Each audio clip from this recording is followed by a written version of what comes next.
Broadcasting live to tape from beautiful Monmouth County, New Jersey. We're on a clear night. You can almost see a poor Aussie driver rearranging his work schedule to drive the Dirt Pro Series. It's the RutgersKev Show. Kevin O'Keefe gets the win at Charlotte. Kevin O'Keefe is going to take his first win and only his third start in the series. Beautiful job for Kevin O'Keefe. Gonna troll me forever. Oh my God, Sean. Yeah, Sean, take a look at his on his feet there. Very appropriate today. Oh boy. I'm Matt Malone. I stream iRacing, but when I'm not racing, I'm listening to the RutgersKev Show with your host, RutgersKev. How does he have 38 viewers? Hello, everybody, and welcome to episode 5 of the RutgersKev Show. This week, I'm thrilled to bring on the true face of Twitch, Showdown1983 himself, Mr. Matt Malone. I knew Mr. Malone when he was a smoker, when he was recording in 480p. Actually invited him to the RutgersKev Invitational, and that clip that was in the first few episodes of the show is actually him being nervous on the grid of my Invitational. Look how far my friend Matt has come. Matt is by far the #1 streamer on Twitch TV. He has daily concurrent viewers approaching 500. Matt was one of the first viewers to really take advantage of the betting apps that they have in the Twitch chat. So, here's how it works. Every time Matt races, you can bet on whether he's going to win, crash, finish top 5, or just finish. And whatever the payout is, you get in turkey legs. And every 2 weeks, whoever has the most turkey legs gets a $12 iRacing gift card. This really encourages the viewers to keep watching, and it gets the viewers interested in what the outcome of the race is going to be because they really care about their turkey legs. What this also does is ensure that Matt keeps racing. His channel is almost all races all the time, very, very limited practice, and when he is practicing, he's engaging with the chat. He's always active. Matt's still not without his fair share of controversies, let's not forget. He doesn't hold the brakes after he crashes. Naughty, naughty, Matt. Matt is also the co-founder of Grip.tv. Who else is the co-founder? Jimmy Broadbent, the most popular streamer on YouTube. It looks like Grip TV has the market cornered. I wonder why they never asked me to be on the team. Oh well, let's start the show. Oh, Matt. Hello, Kevin. Glad to have you on the show. It's always good to have the second part of the streamer triangle. I had on Empty Box. I want to get on Broadbent. Now I have on you, so it's perfect. Yes, well, thank you for having me. I'm excited. Yeah, I want to have you back to be on a full guest. But this week, we are going to be talking about special events. They're special, all right. Yeah, so Randy can't be on the show this week because we're recording on a Thursday, and he's doing a broadcast for Race Spot. So thank you for helping me fill in here, because talking by myself for special events would be pretty boring after a while. So now I got someone to feed off of. Yeah, there you go. Yeah, and it's pretty timely considering we just got wrapped up the 12 hours at Sebring. So. And sick brag, you won, right? Yes, our team won. Yes, but Jimmy. Something happened, right, during the race. What happened? You were in second, and then something happened. That's my understanding. Well, Stephen Bailey got in the car, his first stint, and he didn't have force feedback. I'm not sure if that was a iRacing thing or on his end, but by the time I got in the car, we were in first place, so it was pretty easy. Oh, I had heard that the leader had the bug and dropped out. I actually wasn't really around for that, but I would assume so, yeah. Yeah, I know. The way you guys did it was classic streamer. Like, each guy got in the car for, what, 4 hours, right? Yeah, I raced the final 4 hours, and good thing my bladder held on. I was good to go. Right. I tell you, there's certain strategies for those endurance races, especially if you're going to do 4 hours in a row. You gotta pretty much just dehydrate yourself, so there's no issues with having to run to the restroom or anything. But, yeah, no, they're good times. When I did the 12 hours, 24 of Daytona and Bathurst, when I pitted, I just threw off my riff and ran to the bathroom. I got back in plenty of time. Really? Because I timed it out this time, and it was like 35 or 40 seconds at the most. I'm like, oh, man, I don't think I can do it. Yeah, I But don't know. hey, The it's quick. GTE, does that change tires and fuel the car at the same time? Yes. Yeah, see, I was running GT3, so the pit stops are longer. Oh, oh, that's nice. Maybe I'll think about doing GT3 next so I can actually be hydrated while racing. I felt a little lightheaded. I'm not gonna lie. Like, you're dehydrated, you're racing hard, you're trying to do your thing, and it's like, oh man, you got to take care of yourself first. That's why these races are so special, because they have a unique charm that other races don't have, which is That's right. why people love them, and it's why it's kind of upsetting when things go wrong. Yeah, it's very unfortunate, and you always hear about the guys that took off a day of work or they've been practicing for a whole week straight and they rearranged their schedule for it and for something technical to go wrong. I really feel for those guys. Not even like, a technical thing that could go wrong. It's like, some guy could crash into you on the first lap, wop, wop, wop. I know. Yeah, a little lack of talent comes in too. And I think because people are so damn excited that the green flag waves and they just go, and it's always super. I was watching Jimmy start that race and I was just so nervous. It's just, I mean, anything can go wrong at any moment, but I mean that's the fun of it too. But when did you join iRacing? When did I join iRacing? My goodness, was it 2014? No, it'd have to be 2013. Must have been the end of 2013, I think. Yeah, you might be right. Because the 2013, invitational, I was living at the old place, and I moved into my new place February 2014. Oh, okay. Yeah, it's been a long time. It's been, iRacing's come a long way though. Even in 4 years, you've probably seen even more change than I have. Right. I've been a member. It says, from April of 2013. Wow. Yeah, I've been at it for a while, huh? Well, no, you're a infant compared to some of us. That's true. So If only I would have heard about iRacing sooner, I would have been on it. But my goodness, what it's is hard the to hear first about it. special event that you recall running? It's hard to hear about. I know that was the topic of last week's episode. Yeah. What's the first special event that you recall? Oh boy, well, I guess one of the 24 hours at Daytona. I guess when that came around, that's the one I recall. I guess. See, I'm trying to think when the first one was, because Right. well, you must have run into Daytona 500 or the Indy 500, right? Yeah, Indy 500s, Daytona 500s, sure. Yeah, I guess those would be considered special events, right? Oh yeah, I definitely include those. Yeah, for sure. Okay. Yeah, I mean, it's what the buzz is really. The special events that come out. I know they come out with like the big special endurance, special schedule, every year, and you're checking it out. It's like, well, man, 12 hours of Sebring, and it's like, oh, it's 24 hours at Daytona. Get excited about it, and I mean, it's something to look forward to throughout the year. So, yeah, as soon as they, if you can find some teammates, away I went. Well, that's the thing. It didn't always used to be that way. It used to be. Well, first off, the special events were really only Daytona 500 and the Indy 500. And the Indy 500 was even more special because it was set by qual time.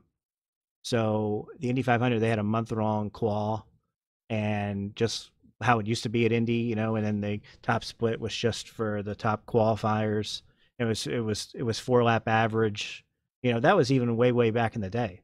I mean, I won the 2011 version of that race, and I say version of that race because back in the day there was only one version of the race. If you weren't online at the time the race ran, which was actually Memorial Day weekend on a Saturday at around noon Eastern time, that's when the one time that the race was, right? There wasn't these multiple events spread out over the course of multiple days. And when I started dating my girlfriend, who is now my wife, her family has a big Memorial Day get together, right? And so it had to be the 2010 version, I think, of the Indy 500.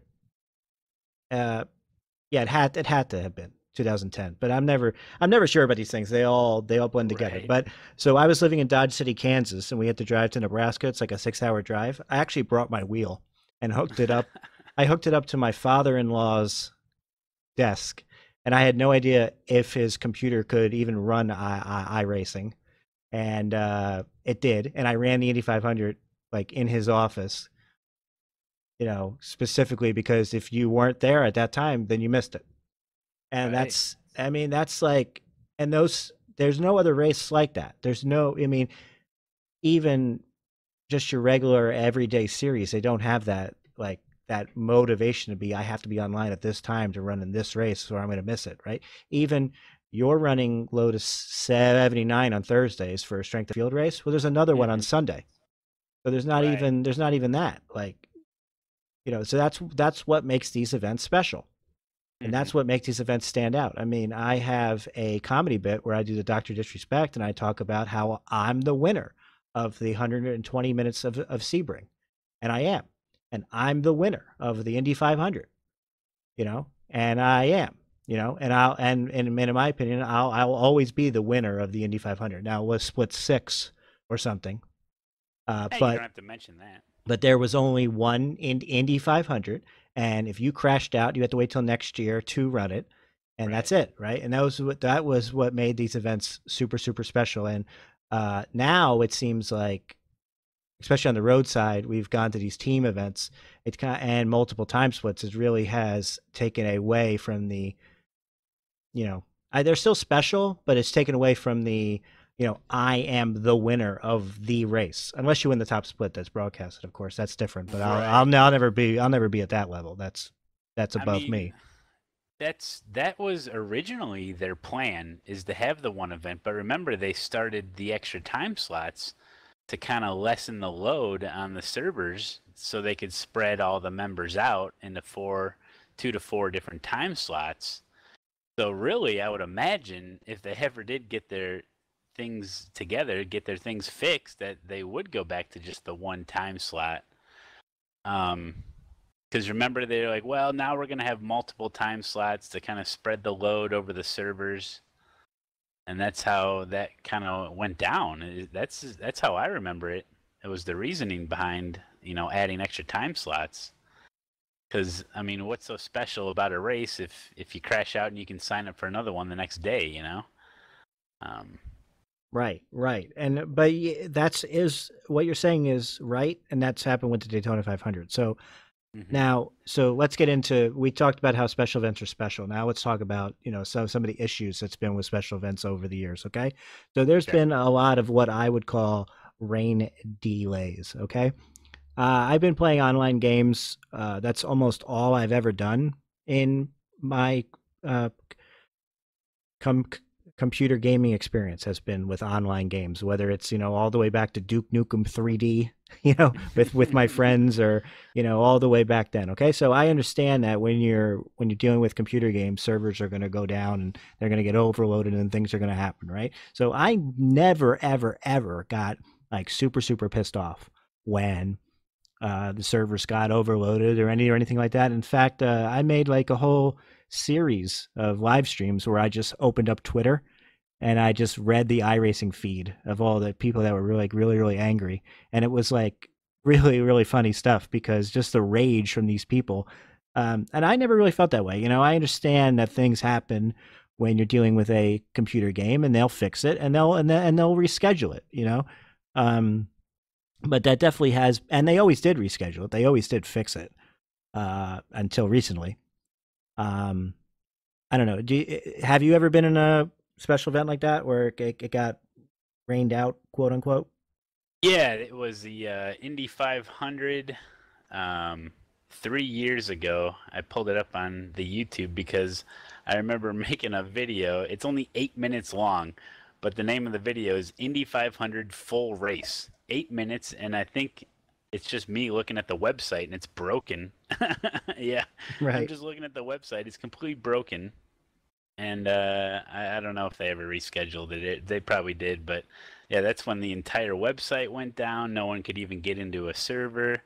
And just for a joke, I just just me looking at the website, and it's 8 minutes long, and I put Indy 500 full race. But it's like, what do? How angry can you get? It is what it is, kind of thing at a certain point. And that was early on, 3 years ago, like I said. So it's like, I'm kind of new, kind of figuring, well, they must just have some issues. They'll fix them, no problem, and and away we'll go. But I mean, here we are 3 years later, and we're still talking about major issues. I mean, now you can get into the race, but how long are you going to be connected to the server? I guess that's the issue now. Right. So then they moved on to where the server was stable, like to log in, and they added a 30-minute warm up, et cetera, et cetera. They staggered when people join session button happened. So they kind of, they're working on it. They're making changes. So sure. Again, all the years blend together. So maybe 2016 Daytona 24 hours, it started. There was one time slot because it's a 24-hour race. So they only do one time slot, which makes sense. Yeah. So there was one time slot, and then a lot of people like got booted out or couldn't join, so some splits were filled with like half cars, right? So what they did, they restarted it like 3 hours later, and they said, you know what? If you had problems, we're starting another race for you, and that was fine, And is it fine though? Is it fine? Does that take away all the specialness of it? I mean, it's a event. Well, when half the field isn't there, it's not special in the first place. But and we're going to get into how I rating's not in effect for these things. So anyway, but now we're at the point where we had the 24 hours of Mons that had serious issues. We had Daytona 24 hours in 2017 had serious issues. Daytona this year had issues with the fact that people couldn't drive because of the way the splitting system works. Daytona, and then Sebring this year is obviously why we're having this podcast. So for those of you that don't know, what happened in Sebring this year was Sebring just happened to fall on week 13. Now, again, if you don't know what week 13 is, iRacing deploys what's known as builds in cycles that are 12 weeks, okay? So the year is divided out into quarters. So every 12 weeks is a season, and then they have like a deployment week, which is week 13, okay? So they deployed a new build, and there was a bug in it that wasn't like a login bug, right? It was something with the sound. The system was playing too many sounds at once, and this would especially happen when you got out of a car in a large session that had a lot of cars on the track, because now it's playing the in-game sounds very, very quickly. I mean, this is all in like a microsecond, right? It's playing the in-game sounds, and then it's playing the out-of-game sounds, like in the replay. And if you have too many cars that are visible on the track, it's playing everybody's sounds at once, right? So the system can't handle it, and it crashes. You get a memory error, okay? But this only happens when it reaches a certain level, right? So if you're in a field with 30 cars and you get out of the car, you don't notice it, right? You've got to be in a session with a lot of people in it, and there's got to be a lot of sounds actually playing at once. So even if you're in a practice session and there's 60 cars in the session, but 30 of them are sitting in the pits, there's not a lot of sounds, right? So this is not something really that iRacing could have picked up unless they tested, which we'll get into, okay? The thing that is kind of annoying is that this bug was actually reported to iRacing on a Thursday before the race. The race was run on a Saturday. So the guy who works, in the bug reporting, I don't know his actual, official title, but he says, okay, there was multiple people reporting this bug on Thursday, and they gave their logs, and he goes, it seems like you guys are experiencing issue with the sound. I will refer this to the sound guys. That was Thursday morning. Late Thursday afternoon, the guy comes in, and then he says, okay, we discovered the problem. It is. And he basically told us is exactly what I just said. And then he said, this will be fixed in the upcoming patch. Now, the patch is always the first day or the day after the season starts. So that would be the following week. Okay. So they let Sebring go forward knowing that this was a bug, right? Did they expect it to be this catastrophic thing? No, but, so All right, I just gave the background. Now, Matt, you give me your thoughts. Well, yeah, that's right. And why didn't they fix it before the Sebring 12-hour? Why didn't they? Why didn't they give like a little pro tip to everybody to go into their app INI file and change that when you get out of your vehicle, you can have it to where the replay is paused? Because right now, by default, if you get out of your car, it just runs the replay. It's like a live race going on. But you can change that in the app INI file to where it's just you get out of your car and the replay is paused, so you don't get any sounds or anything coming through. Maybe would that have helped? I don't know. Could they have tested it? Probably, to figure it out and then put it on the main page to say, hey, we've got some reports about some people having the sound issue. Here's maybe a fix until we get the patch out. I understand their whole patch thing, that they don't want to keep deploying patches like every other day. I understand that. But 12 hours of Sebring is a pretty big event. You would think that they would at least do a small patch in there for everybody if they knew what the issue was. Now, did they know exactly what the issue was and how to fix it? And could they have ran the patch before the 12 hours of Sebring? Maybe probably speculation there. I mean, but it just doesn't seem like. I just don't understand why. It just doesn't seem like they're taking it as seriously as some of the members are. When it comes to these big events, and it seems like when these big events come up, they're all just sitting there, and they're like, "Whoa, here we go." And if stuff starts going wrong, it's like that one meme where everything's on fire, and they're like, "Everything's fine," and it's just, could they have put the patch in before the race? Probably. Why didn't they? Who knows? Right, and that's the frustrating part, is the fact Right. that it's not the scale of the bug. I will give them the benefit of the doubt. I don't think that they realized it would affect this many people. Okay, Yep. but it's clear they knew there was a problem, and it's clear that they decided not to hot fix it. Okay. And any special event is going to amplify any type of little problem. It's going to make it much bigger. Right. Yeah. So, okay, so now to get to a lot of people in a lot of splits, their race got affected by this, okay? They would get out of the car and their game would crash, and not only their game would crash, but then like maybe they would be stuck in the car or something like that, right? So their teammate couldn't hop in, right? Right. Or somebody would be driving and then they would get the sound error, and then so their car would go straight on into a wall, these kind of things, right? So it affected people's race. It didn't like affect one driver when he pitted, and then the rest of the teammate can just hop in, right? And even when you're talking to like the serious competitive top split thing, even if it lost the team 30 seconds, that's still 30 seconds that they don't want to lose because they're in the competitive aspect of it. So, okay, so now iRacing knows that there's a serious issue.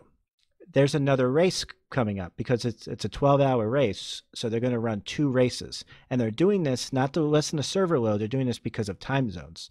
They don't, because it's only a 12-hour race. They don't want to limit the ability for people in Australia, for an example, or Iberia, those parts of the world. They don't want to limit them or make them wake up in the middle of the night or something to run the 12-hour race, right? So there's two races. Okay, me having a family and stuff, it's better for me to run in what's for me would be the 8 p.m. race. Okay, I'd rather race from 8 p.m. to 8 a.m.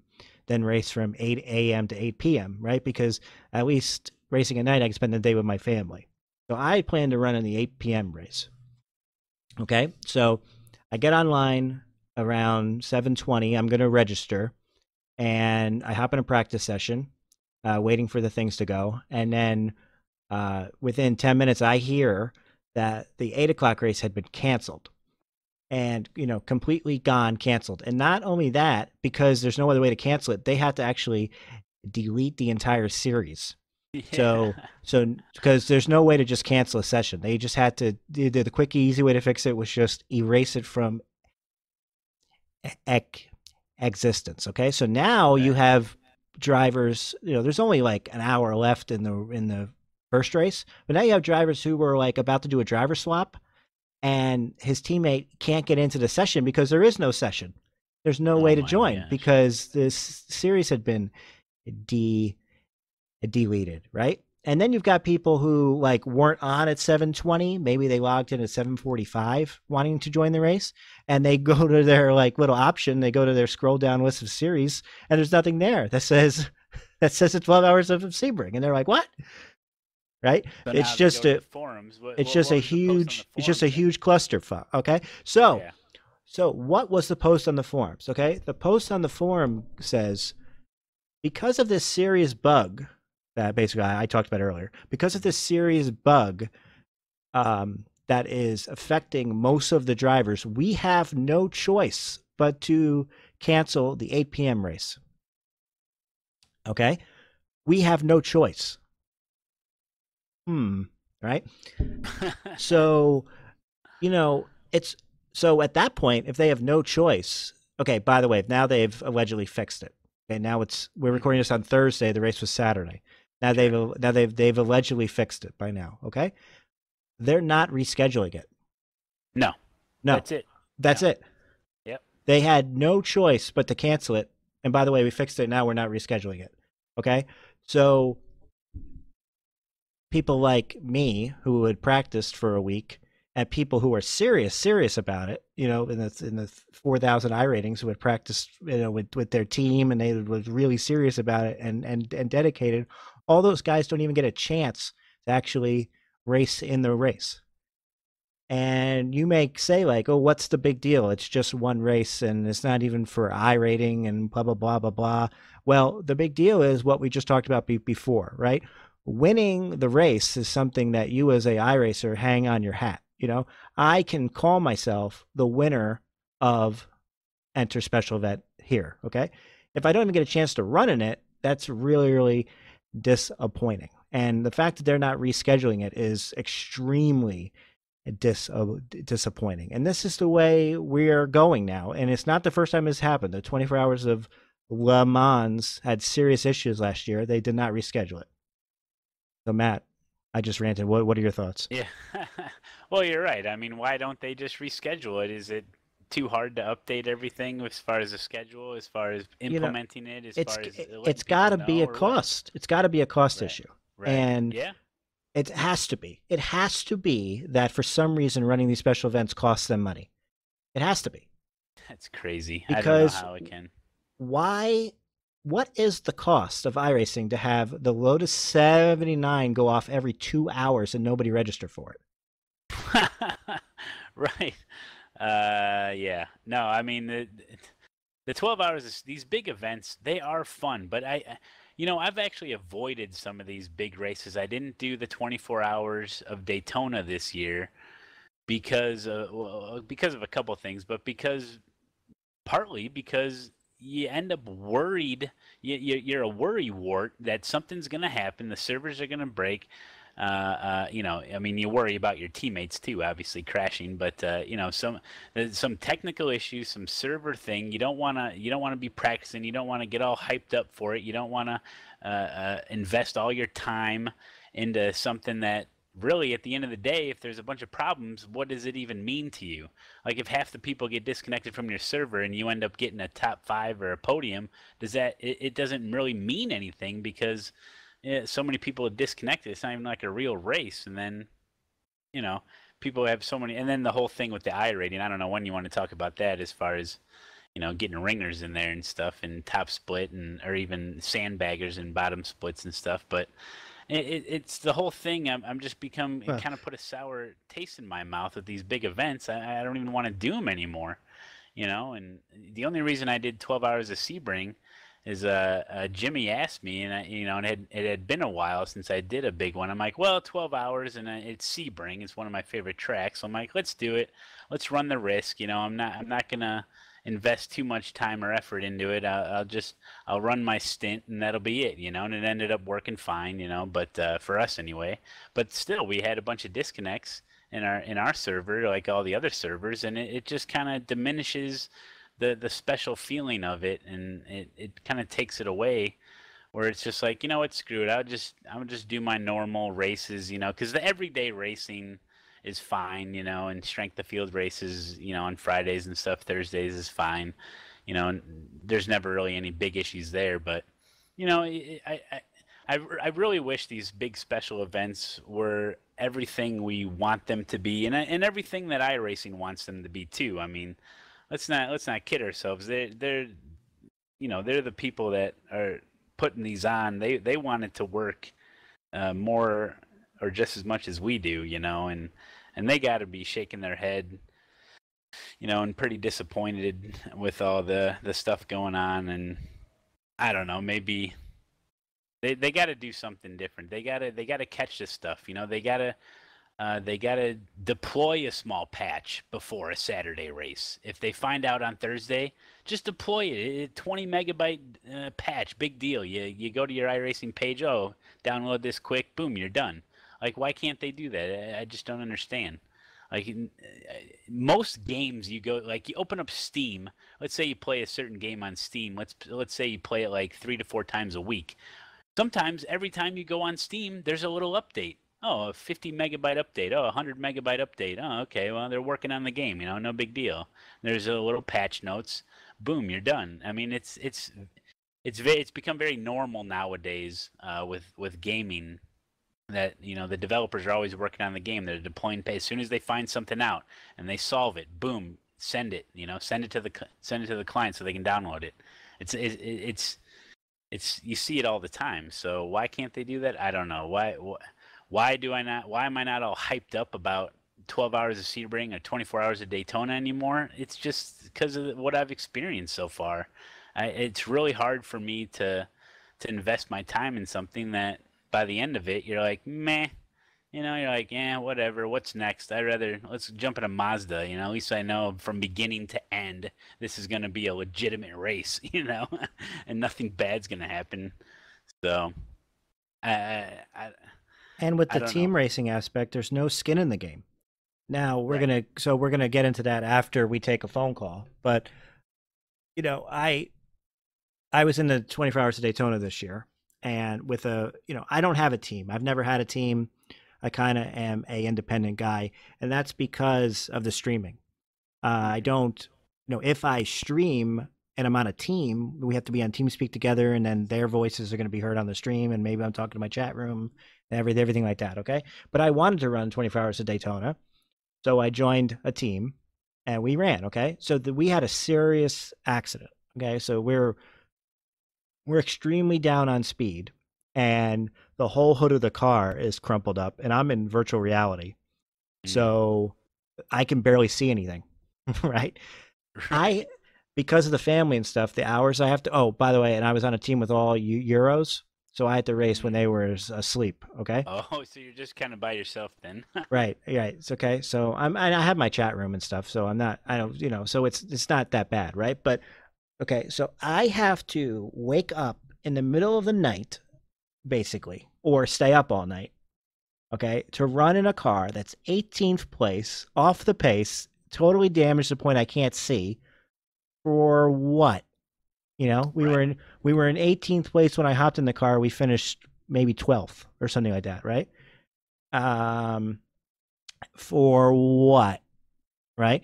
If you get crashed out in the opening lap, well, not crashed out, but if you get damaged in the first lap of a IMSA race, you've got an hour to make up some spots, and every spot you make up is going to be gain or loss to your I rating. So there's skin in the game. There's a reason to not quit, right?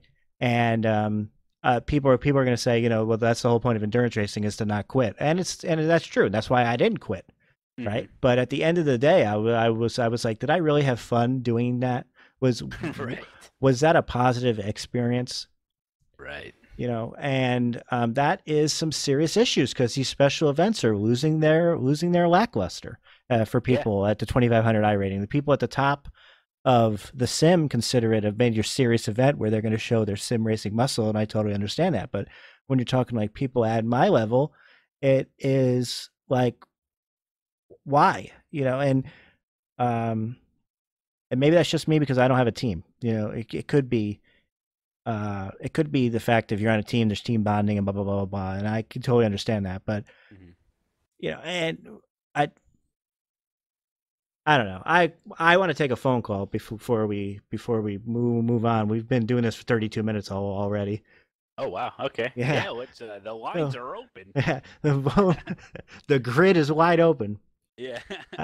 Okay, so hey, we get listeners from all over the world, and this bug for Sebring affected races all over the world, especially the sim racing capital of the world. Can a capital be a country? If you're talking about the whole world, a capital would probably be a country. What do you think, Matt? Yeah, I'm down with that. Okay, so the sim racing capital of the world is Finland, and I don't know if you know this, Matt, but I actually speak Finnish. Oh, you do, man? No way. I love to hear this. Yeah. So, but yeah. Well, I don't actually speak Finnish. I just speak Finnish accent. So, so we're gonna play a phone call here, and so the phone number is going to be on your screen here. Okay. So that's the phone number. Okay. But the phone number is only for Americans. Okay. So if you have to live internationally, you've got to record yourself. Okay. And I set rules to make it under 60 seconds.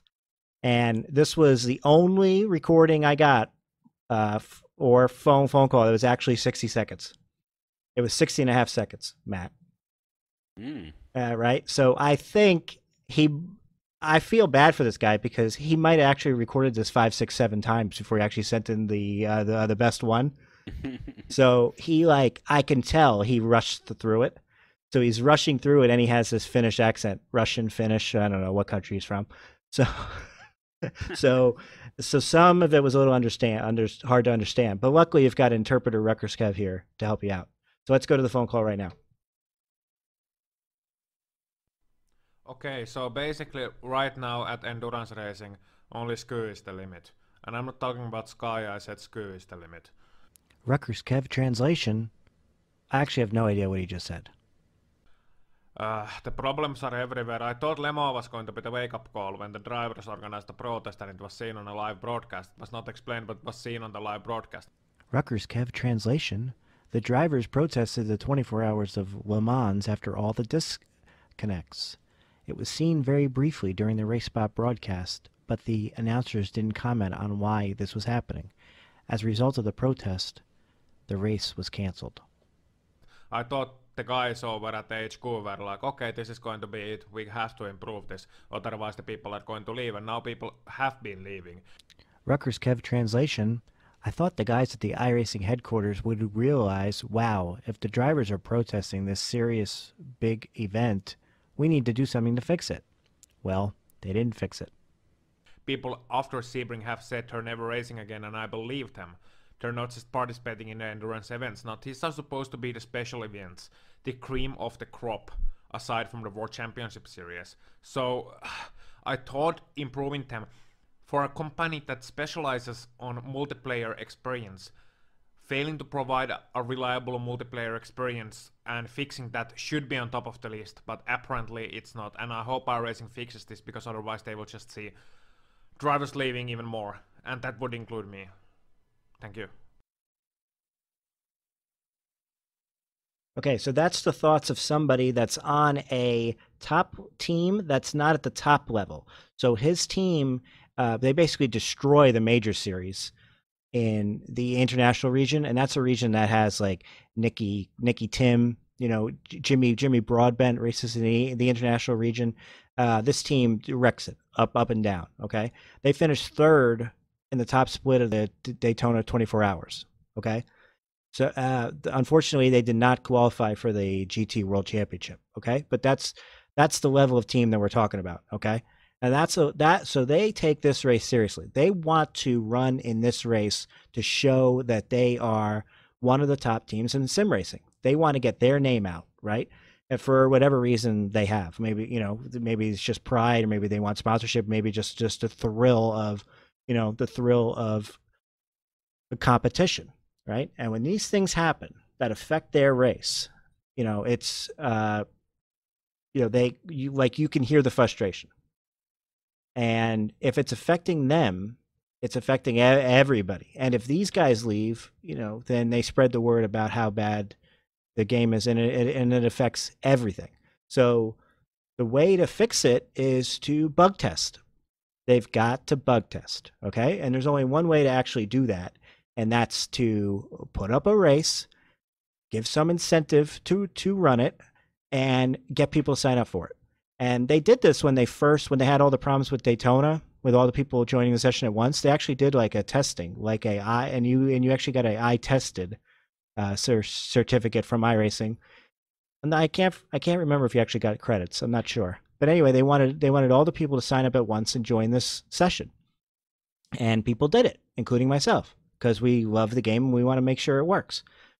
They can't just go forward and just cross their fingers, and then when things don't work, just say sorry, and then they don't reschedule it. So Matt, you'd be in favor of them running a test race, right? Well, week 13, what do you got? You got Mazdas? I mean, most people hate that car, so most people take week 13 completely off. Right, So and that's the reason why yeah.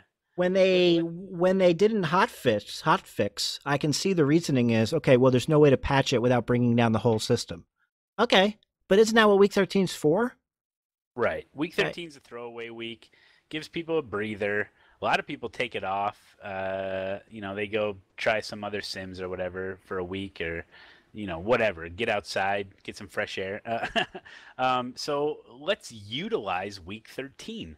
I've been saying for forever how much more robust week 13 could be. Because most people, from what I hear, they're like, it's week 13, like, what a throwaway week, it's so stupid, blah, blah, blah. I mean, I actually like it because I like Mazdas, but, why not utilize week 13 in a way, I mean, because, believe it or not, we all are the guinea pigs for this sim, and that's fine. I mean, it's a small sim, and, we're all one big community, and we're happy to help, right? I mean, we're here. Use the community for your benefit. Use it for bug testing. Use it for a server load, because they need to test a server load. So why not use it? Put something huge, a big banner on the home screen. Say, hey, look, coming up here. We did our big update right on the Tuesday of week 13 or whatever it is. So here, coming up on Wednesday or Thursday, or even a Friday, we're going to do this big test. Get involved. You can help make iRacing great again. And they should utilize it. Why not? Get in there. Get a big load on the server. I've been saying forever, they should be running, how they change the tracks every single day for week 13. Why not have official GT3 and official IMSA and change the track every day? And it's a preview of what the next season's going to be, because the season schedules are out. Why don't you run the partial season within week 13, make it official?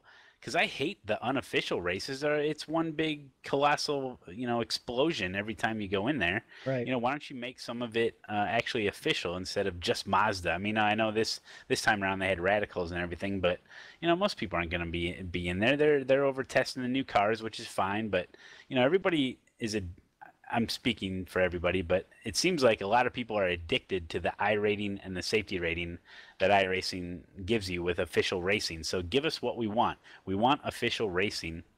But anyway, that's another tangent. But yeah, let us be the guinea pigs. I mean, we are the guinea pigs. We understand that. Let us do it then. Give us something to do. Let us help you, is I guess what I'm saying is let us help, like you said. Help me help you. Yes, help me help you kind of thing, right? So if you want to do a test for a server load, then just do it. People would understand. People would be more than happy to help. You don't even have to give them $1. You don't have to give them a certificate or nothing. Just put it on the homepage. People are more than happy to help out. That's what I think. And okay, so we have a call from Checkersorwreckers basically on this topic. Let's go there now. Yep. Hey, what's up, guys? This is Checkersorwreckers from Twitch. Big deal, not really.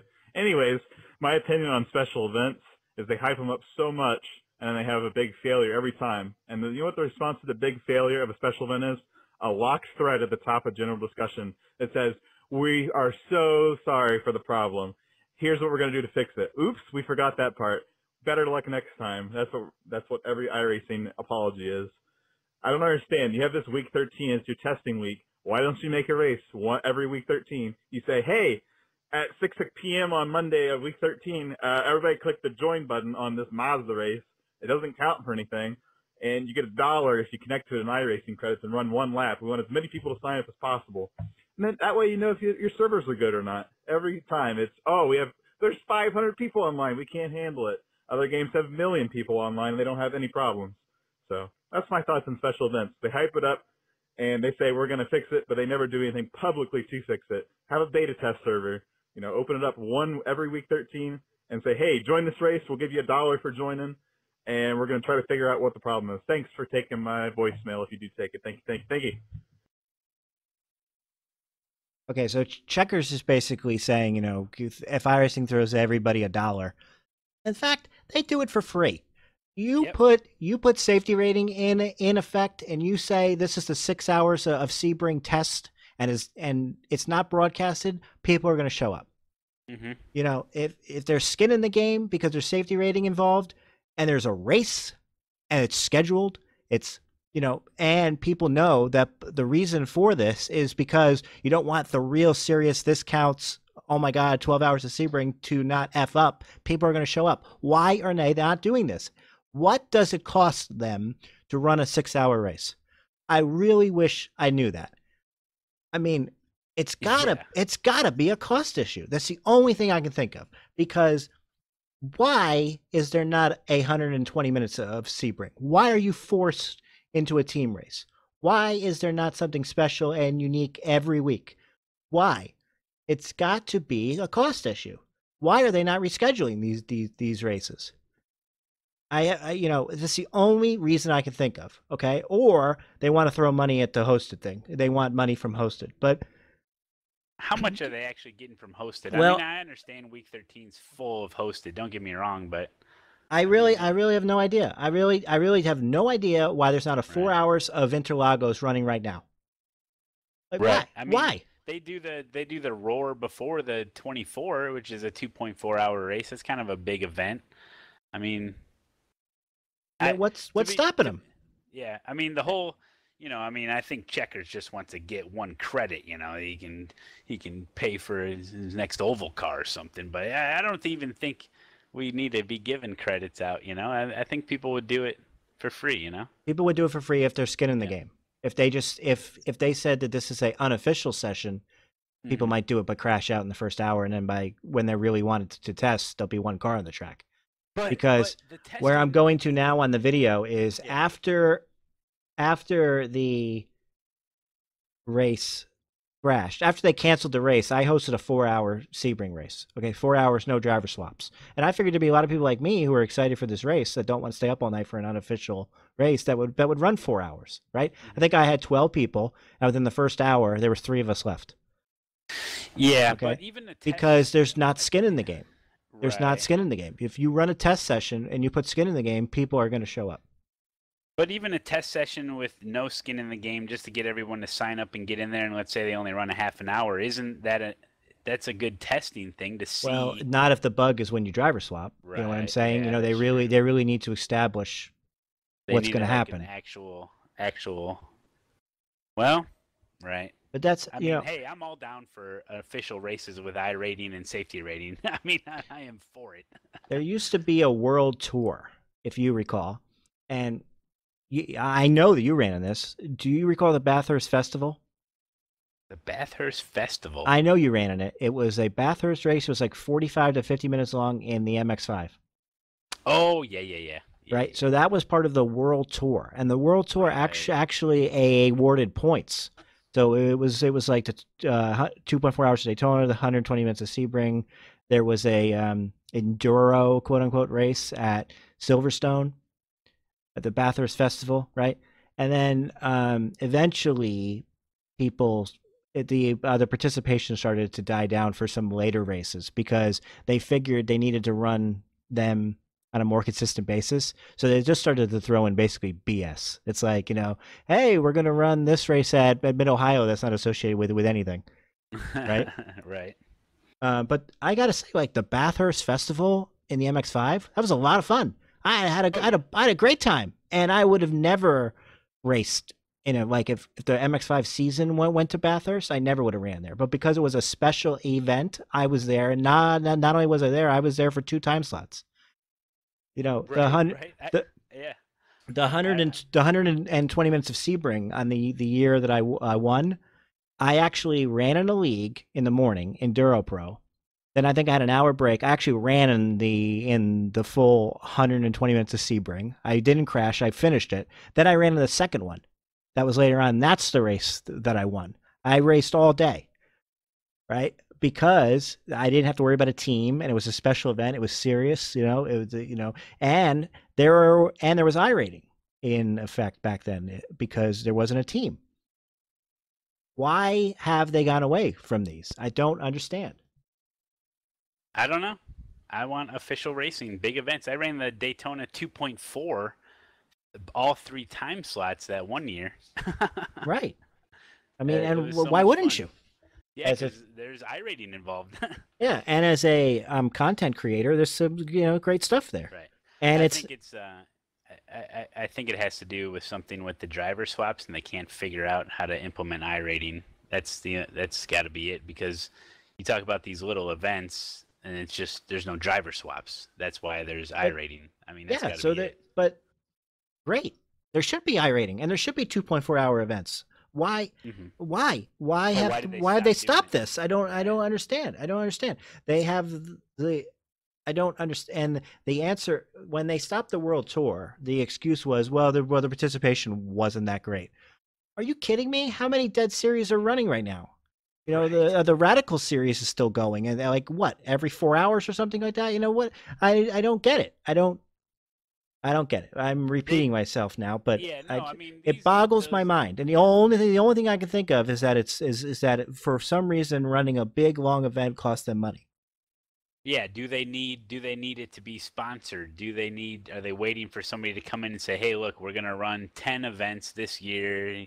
It's going to be sponsored by us." You know, they're going to be like mini endurance races for, get some crazy combos and stuff, but yeah, why not? I mean, you got to start the hype train somehow, I mean, people get excited for long races. I mean, the everyday grind on iRacing is fine and all, and you're really just searching for that strength of field race. A lot of guys go for championship points, try to win in their division, but these big events, make a big calendar and make some hype around it. Make it so if you can get some iRacing credits if you finish well in your division. I know they started doing that now. They choose usually like 2 series per season, and you can win iRacing credits if you finish top 3 in your division. I hate that stuff because if you are Division 6, there's 10 guys, and if you're Division 2 like me, you got no chance. Oh yeah, or Division 1, yeah. Well, Division 1, of course, you got no chance. Yeah, exactly. I mean, but it makes it fun because Lotus 79 this season is a paid series, and 2 races, at least 2 races today went official. The one I was in, the actual Thursday SOF, and then the one after that even went official. So it can bring back dead series for one season, but I think that's definitely a step in the right direction. But yeah, why don't they have mini endurance series? I don't know. They should. I'd be doing them, especially if it's for iRating. That's the thing, man. You got to have these big events for iRating. And what's wrong with this? What's wrong with creating a team on iRacing, having all your team members join the team, and then specifying what race your team is going to register for, whether it be a month in advance or 2 months in advance, doesn't matter. This team with these 4 or 5 people or 3 to 5 people are going to be doing this particular race coming up on this particular date. And then when the time comes, when the race comes up, all the iRatings at the time of sign up, whoever signs up, one person signs up, it takes the average of all the racers. How hard is that to do? I don't understand. Right. I mean, you look what happened with your race. You're talking about ringers. It works the opposite way too. Right. I know I'm not throwing shade at Jimmy. He's much better than what his iRating is. Right. Right. So, but because of the way the schedules worked out, Jimmy was the only one online that could register. Sure. Okay. So Jimmy goes online and he registers, and he's in a lower split. based on where his ability is. And then his teammate is the god of sim racing, Showdown 1983. Oh, I thought you were going to say Stephen Bailey. No, I actually don't know him very well. What's really Steve's iRating? Oh, kind of low too. I thought it was, because because those guys run other sims, right? Exactly. Yeah, they run exactly. other sims, right? Exactly. So there's I'm not throwing any kind of shade, right? Right. So Matt gets in there with his almost 5,000 iRating, and these guys with 1,500, they have no chance, and it's by no fault of anybody's. Nobody's doing anything shady. It's but it's not. It's something that could have been prevented, if other things are done. And I've had other situations where, whether it's Daytona or the long spa, I think it was a 24-hour spa race too in the mix a couple years ago. But you have somebody wake up early in the morning with you take a look at your team. You got 5 guys on your team. Okay, who has the highest iRating? You do. Okay, you're waking up. You're registering for the race. And then you get in the highest split you possibly can. I mean, is that fair? I mean, yeah, it's more fun to be in the highest split as you can, but should you be there? It should be just an average. Yeah, we talked about this a little last week. Right, so the 24 hours of Daytona this year was terrible. Just absolutely, the driving standards were absolutely atrocious. And it was because people with 6,000 iRatings would sign up, and the rest of their team had, very much lower iRatings. Right. And they, so yeah, that's it's just a shame, really. It's just a shame. But that's see how hard it is to take the average of all the team members on the actual team. Because you go into iRacing, you create a team, and then you add members to the team. Like, okay, well, it's an average. I don't know why that's so hard. Like, why it's so obvious. Right. So it's like, again, it's just got to be a cost issue. Like, why is registration only open for a half hour? Why isn't registration for the race open for 3 hours? 3 days.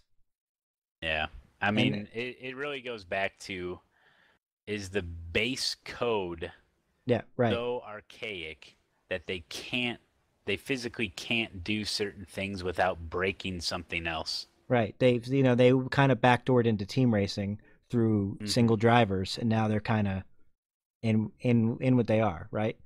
Yeah. So that's why people are going now to leagues. Like, NEO is considered by these guys to be at the top endurance league. That's considered by everybody at the top to be the top endurance league right now for multi-class racing. Okay. Because they do it right, and you've got to have a certain requirement, and you've got to have driver standards to even be the slowest driver on a team. You got to have to meet certain driver standards, right? You can't just walk in. You can't just be friends with somebody that has a Neo team and start running, right? I would not qualify to be on Neo right now. I've seen some of those rules. They're pretty stringent, but for good reason. Right, and it's not just a simple like iRating is this. It's like there's a lot of rules there. Okay, but that's and the only reason why Neo is considered the top thing is because iRacing's method is like so broken that you've got to have other ways. You got to have other options out there. So there was a suggestion in the forums about, all right, well, let's pay money to run these races. And there was some kind of pushback. It didn't really gain a lot of traction. So the argument is, okay, let's pay money. So the only people who are serious about running it will actually run these special events. And then if something bad happens, you'll just refund us, right? So it's no big deal, right? And if nothing bad happens, then you guys recoup your cost for running these special events. Again, the thread didn't get a lot of traction. There's a lot of negative feedback to it, but I actually think it's a damn good idea. Oh wow! How much? Well, no. We're talking like $5 a person or something like that, right? Right. Nothing serious. Wow. Well, if any little thing went wrong, people would demand their money but back. But you would get your money back. That's what I'm saying. Right. But, because if the thing preventing them from doing this is cost, then let's fix it. Right. That's the question. Yeah. But I mean, they just don't tell us anything. Speaking of cost, I'm pretty cost, sure, Matt. Yeah. Do you know, I'm Matt? pretty sure you could write a check to iRacing whenever you wanted. You could give I could make extra him pizza. money. Yeah, that's okay. That's the thing about taxes, right? That's a tax argument. Yeah. If you want to pay more taxes, well, you're more than welcome to. Sure. Right. Yeah. Right. That's interesting. I did not see that on the forums. Oh boy, I'd have to. It was a very small it'd be thread. It negative. didn't gain a lot of traction, like I said. But I mean, I think Right. it's a damn good idea. Do you know what else is expensive, Matt? Running a podcast. It is. And now it's time for a RutgersKev sponsored live read. Ooh, read it to me live. Do you want RutgersKev to do your next live read? Hi, I'm RutgersKev, and I'm here to talk to you about RutgersKev's live reads. RutgersKev has been doing live reads for businesses since 2018. You might remember my famous commercials for Joe's Pillow World, Griffin's Home for Mythical Flying Horses, and of course, Christina's Wigs. Just listen to these satisfied customers. I opened up a 50% off marijuana dispensary. I figured I wouldn't get any customers, but after my RutgersKev live read, people were lined up out the door. Thanks, RutgersKev. Your live read for free naked back rubs for every order really increased my business. Yo, RutgersKev. I got a lot of back orders for mythical flying horses thanks to your live read. Let RutgersKev do a live read for your business. To contact him for business inquiries, email RutgersKevShow@gmail.com. This has been a RutgersKev live read sponsored by RutgersKev. RutgersKev live reads. I hope you sponsor his show. Please sponsor. It's Chinworth, it's Chin Out. How do you say his name? Who knows? Who cares? But this is his part of the show. Yeah, guys. So this is Paul. I commented on your iRacing growth video, and you encouraged that I call into the show. So here's what I want to say. But I stated that Randy's opinion was terrible. That relates to the pricing model and reaching out to the new, to new users of the sim. I have not finished the show. I'm actually working on that now, and we'll continue listening when I'm done here. But here's what I'll say: is the sim expensive? Yeah, the sim is kind of expensive, but I kind of like it that way. And you guys referenced that and said that that was kind of an elitist mentality. And call it what you want, but we already have enough trolls and things on the sim, as expensive as it is. I can't imagine what it would be like if the price was significantly reduced and any Joe Blow could hop in. The second thing that I had issues with is Randy saying that he doesn't think that you need to be a motorsports fan to get involved in iRacing. My gosh. Look, we can't do this. We cannot do this and just have people that don't understand racing coming in and making the experience bad for those that do appreciate it. Hello, everybody. Well, we got one of our first calls in, and one of them called out me. Now, I'm doing some RaceBot stuff and can't be here live, so while Kevin's steering this ship on his own and doing a completely fantastic job, by the way. I'm just kidding. I have no idea. He could be doing terrible. We got a response. We got one of our first calls. This is from a Mr. Paul Williams, who basically said in short that he thought my opinion was dumb. To that, I say, Paul, no you. No, in all seriousness. So Paul didn't like some of the things I said about growing the sim, and he said specifically, as everybody else did, got hung up on the whole pricing thing. It's like, oh, I like the sim being expensive. It keeps out the trolls. It keeps out the idiots. It does this. We can't have these childish people on here. And Paul, you say in your call that that you hadn't finished watching the podcast at that point, to which I can only expect that you probably finished up watching the podcast and got to the part where me and Kevin started talking about the fact that the community is entirely toxic, and we came to that conclusion, in my opinion, based entirely on people like you. The idea, the mindset of, oh, we can't have people from we can't have those people on the sim. What happens if we have those people? What's wrong with those people? What's wrong with people that aren't iRacing members right now? Why do we assume that they're all just going to be detrimental to the sim. Yeah, there will be some people, if the sim changes its pricing model and becomes quote unquote easier to access, yes, there will be some bad eggs. But not everyone will be bad eggs. You know, people there's some examples that always get thrown out. People are like, we don't want people from Call of Duty. We don't want people who play Forza. We don't want people who play Need for Speed Shift. Well, I started gaming on Call of Duty, started sim racing on Need for Speed Shift, then moved over to Forza to race in some leagues, and then a few of us there were like, oh, let's get wheels and let's get iRacing memberships. It looks fun. And then we got on iRacing, and I'm pretty much the only one who kind of stayed in the long term, but these weren't just random Forza people either. These were like hardcore league guys that were going to real racing events. These are hardcore racing fans that would have made ideal iRacing members. And for some reason, people like yourself are like, oh, we don't want them on the sim at all.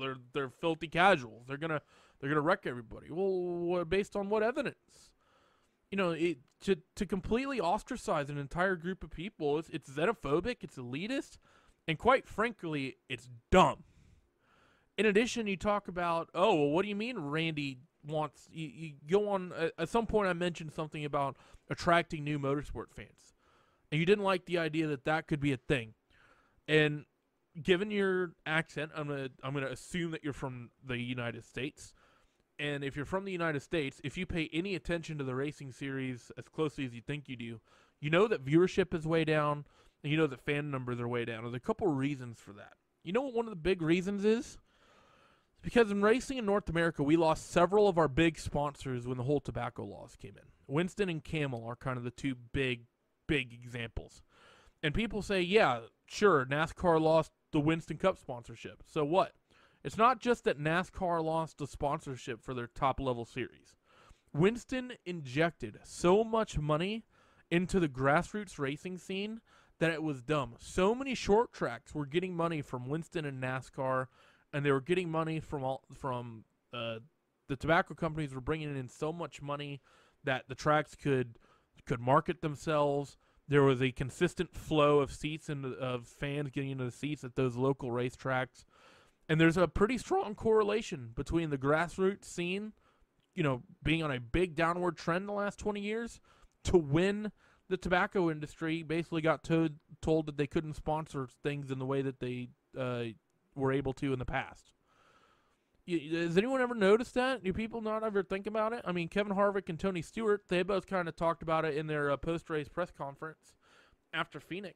And, you know, they talked about the same thing, the fact that, you know, you have racetracks like Pheonix that say they can't afford to put on the Copper World Classic anymore, but they're going to pay $170 million to make the back straightaway the front straightaway and the front straightaway the back straightaway. You know, you take that $170 million and pump it into regular racing, and you might get a lot of fans.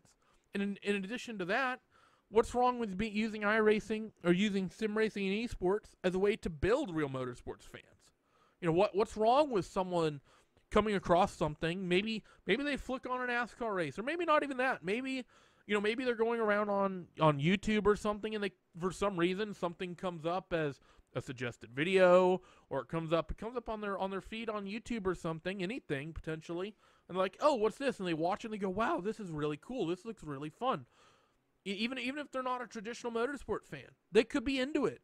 There is a possibility for that to happen, and people aren't just born real motorsport fans. People aren't just like, it's not like you come out of the womb, you know, loving Dale Earnhardt and wishing Michael Schumacher was still racing and all of his other things. You know, there's people who become racing fans at 30 years old, 40 years old, 50 years old, 60 years old. There's people who become racing fans late in life. People who didn't grow up at the racetrack the way a lot of us did. And just because those people haven't always been racing fans does not mean that they aren't ideal people to have on the sim or to have going to the stands and watching your races. And matter of fact, if you're half the motorsport fan that you think you are, you would entice those people to go to the racing events, because American motorsports in particular really needs it.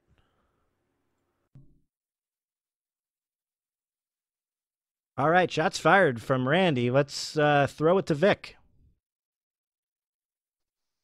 Hey, Kevin, this is Vet from Twitch. Hey, I want to know your thoughts on why can iRacing never seem to have a big event go off without a hitch? maybe they could limit the total number of drivers first come, first serve. If the servers can't handle so many drivers, maybe like 400 people, that's it. And I also want to know your thoughts on why iRacing tells the official broadcast to sweep under the rug any issues they have. I think it's ridiculous.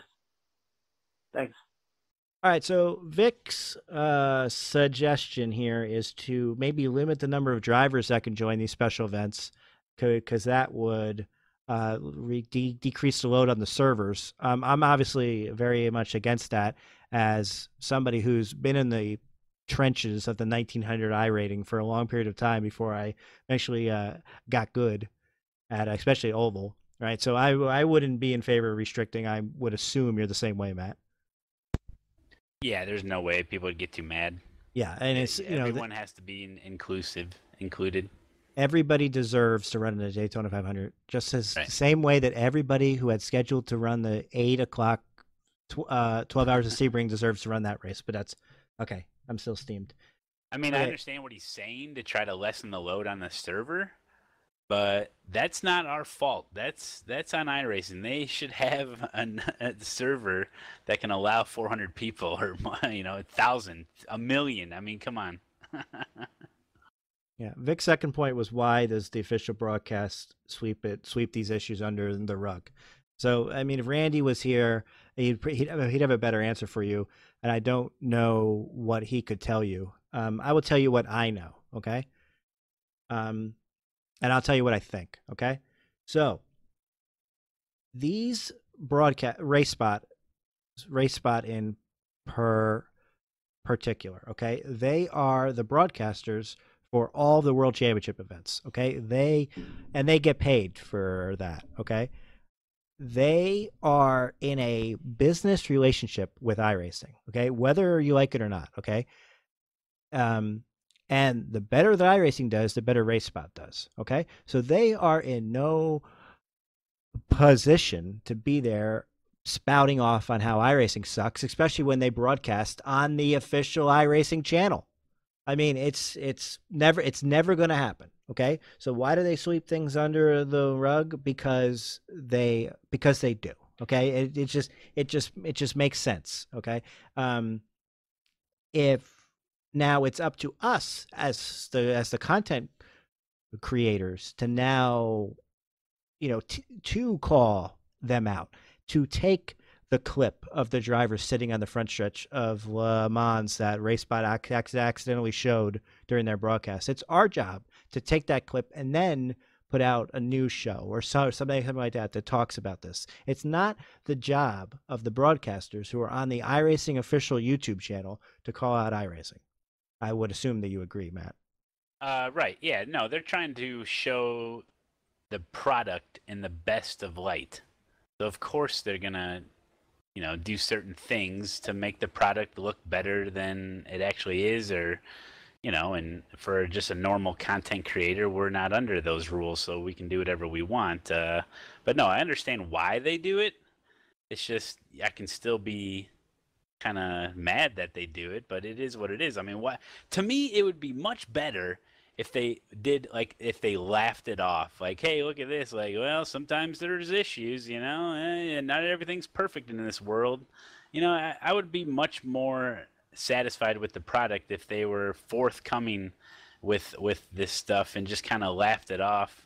I don't know, but I understand why they do it, and maybe that's, their only option, and because for some people, I guess this is their mindset maybe, is that the only way people are exposed to iRacing and the product is through these big broadcasted races and stuff like that. So they, maybe they're thinking of fresh eyeballs is really their only concern, for everybody else that's involved in iRacing. They're like, well, we don't, they all know the issues, who cares? But I think they're thinking of like new eyeballs that are seeing this.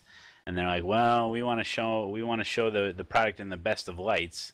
And it's like, well, I get it, I guess, but to someone like us that's in the know, it looks weird for sure. Switching gears, when Paul Williams called out Randy, which you heard Randy respond to, he actually had a longer part of his phone call, which I've edited. So we'll play the second half of the phone call now. One thing that Kevin hinted or suggested that I think might be the answer is the offline model with AI. I think that could be the best of both worlds.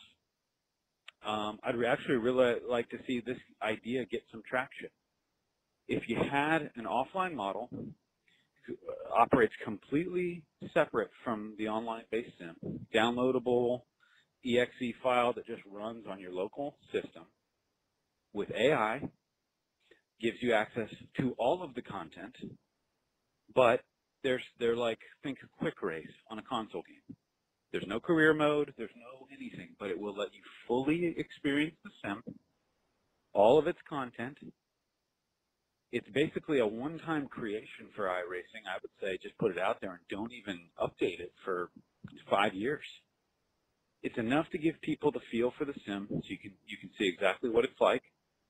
It would fully allow content creators like yourself to, you know, go on Twitch and YouTube and you know, do your thing. It'll give those that have a real appreciation for sim racing a taste, so that they can then say, yes, this is something I want to fully invest in, and they're more than happy to pay the current pricing model. And for those that we don't really want on the sim, it gives them an outlet to just go horse around, get their fun out of it, and then move on to the next best thing. Meanwhile, collecting money from everybody. Price it at $29.99, throw it up on Steam, and let's bring in some more revenue so that we can fix the perpetual problems like crashing servers and so on. Just my thoughts. Happy to call in again as I finish the rest of the show. Thanks for what you do. See you on the track. So Paul brings up a point that I've heard many times before, that, you know, if you want to lower the cost barrier, you just stick it up on Steam, or you make it free to play with only the content we have now, but you can't race online. So you know, I guess I'm in favor of that, because if you can't race online, it doesn't affect me. And if iRacing can get $30 of revenue a million times, that's $30 million. That's good, right? I'll let Matt talk, and then I'll finish this point, because what I'm going to say is going to shoot down Matt's hopes and dreams. Well, listen, I mean, I think it's a great idea. Do we want more eyeballs on the Steam? Listen, $30, AI, all the content, all the cars, all the tracks. It's like a console game at that point. You're tapping into a market that obviously works for Forza, for name any other console game. People want to race. They don't want to pay hundreds of dollars to race. They just want to get in quick. $30, boom, you can have all the content, and you know what most of those people are going to do? Like, you know what?